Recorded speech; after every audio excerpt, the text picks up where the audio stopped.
भाई पाकिस्तान ने तो एक स्टेप आगे बढ़ा दिया। पाकिस्तान ने तोपे उतार दी मैदान जंग में और तोप से हमला कर रहा है। पाकिस्तान ने तो एक स्टेप आगे बढ़ा दिया। पाकिस्तान ने तोपे उतार दी मैदान जंग में और तोप से हमला कर रहा है अफगानिस्तान पर।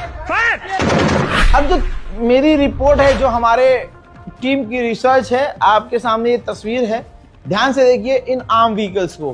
तालिबान अमेरिकी आर्म व्हीकल्स का इस्तेमाल कर रहा है और ये आर्म व्हीकल्स पाकिस्तान पर कितने भारी पड़ेंगे मुझे बताने की जरूरत नहीं है।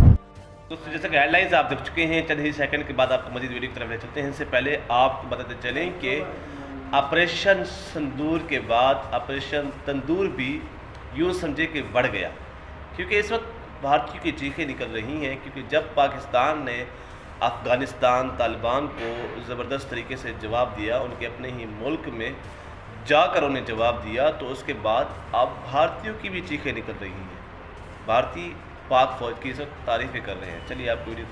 तालिबान सरकार के साथ संबंध सामान्य हो जाएं, इसको लेकर किसी को आपत्ति नहीं है, मगर तालिबानी विदेश मंत्री भारत आते हैं और कहते हैं कि मेरी प्रेस कॉन्फ्रेंस में कोई महिला मौजूद नहीं होगी, कोई भारतीय महिला पत्रकार मौजूद नहीं होगी और हमारी सरकार इस फरमान के सामने नतमस्तक हो जाती है। जी हां दोस्तों, कल जो हुआ वो निहायत ही शॉकिंग था। तालिबान के विदेश मंत्री भारत आते हैं और उनके प्रेस कॉन्फ्रेंस में एक भी महिला भारतीय पत्रकार को घुसने की इजाजत नहीं दी जाती। सबसे शॉकिंग दोस्तों, जो पुरुष भारतीय पत्रकार वहां जाते हैं, कायदे से उन्हें वॉकआउट करना चाहिए था, उन्हें बहिष्कार करना चाहिए था, क्योंकि भारतीय महिला पत्रकारों की बेइज्जती की है तालिबानी विदेश मंत्री ने। मगर नहीं, इनमें इतनी भी रीढ़ नहीं है कि वो उसके बारे में एक शब्द बोल सकें। कल जिस तरह से तालिबान ने भारतीय महिला पत्रकारों की बेइज्जती की, गोदी मीडिया में भी पूरी तरह से खामोशी बनी हुई है। मैं आपसे एक सवाल पूछना चाहता हूं दोस्तों, पाकिस्तान और भारत में फर्क है ना?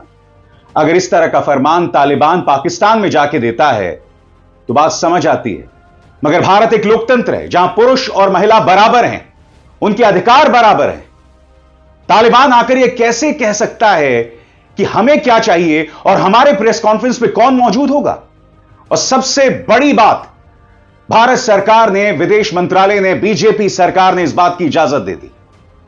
और जैसे मैंने बताया, जितने पुरुष पत्रकार थे, इनमें से किसी की हिम्मत नहीं हुई दोस्तों। 2014 से पहले ऐसा हो भी नहीं सकता था। तब पत्रकारों की रीढ़ हुआ करती थी। यहां इन पत्रकारों के कह दिया गया होगा विदेश मंत्रालय की तरफ से कि जो तालिबान कह रहा है उसे मान लो, ज्यादा होशियारी दिखाने की जरूरत नहीं है।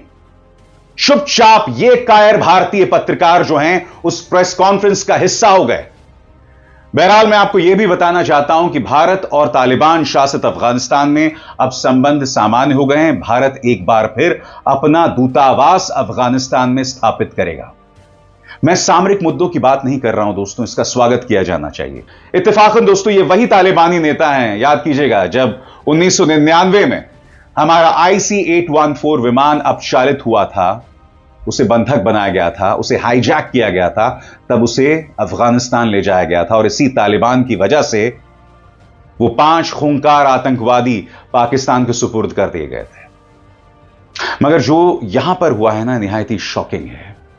और सबसे बड़ी बात, ये वो भारतीय जनता पार्टी है जिसके नेता तालिबान के नाम पर न जाने कितनी राजनीति करते हैं। जनता पार्टी ने कितनी राजनीति की है और आगे भी करेगी। यह झुकना नहीं तो क्या है? क्या विदेश मंत्रालय उनसे नहीं कह सकता था कि चलिए आप प्रेस कॉन्फ्रेंस मत कीजिए? मगर हम भारतीय महिला पत्रकारों की तौहीन को बर्दाश्त नहीं करने वाले हैं। न विदेश मंत्रालय ने ऐसा कुछ कहा और ना हमारे सो कॉल्ड रीढ़ विहीन पुरुष भारतीय पत्रकारों ने। बहरहाल सूत्रों के हवाले से विदेश मंत्रालय ने बयान दिया है कि चूंकि यह प्रेस कॉन्फ्रेंस अफगानिस्तान के दूतावास में हुआ था, लिहाजा इसमें हमारी कोई भूमिका नहीं है। मगर यह बयान सूत्रों के हवाले से दिया जा रहा है, जिससे पता चलता है कि तालिबान के फरमान के सामने किस कदर बेबस है विदेश मंत्रालय। क्या विदेश मंत्रालय यह कह रहा है कि उसे नहीं पता था कि महिला पत्रकारों के प्रवेश पर तालिबान ने रोक लगाई है? क्या विदेश मंत्रालय यह कह रहा था कि उसका कोई नियंत्रण देश के अंदर हो रही घटनाओं पर नहीं है?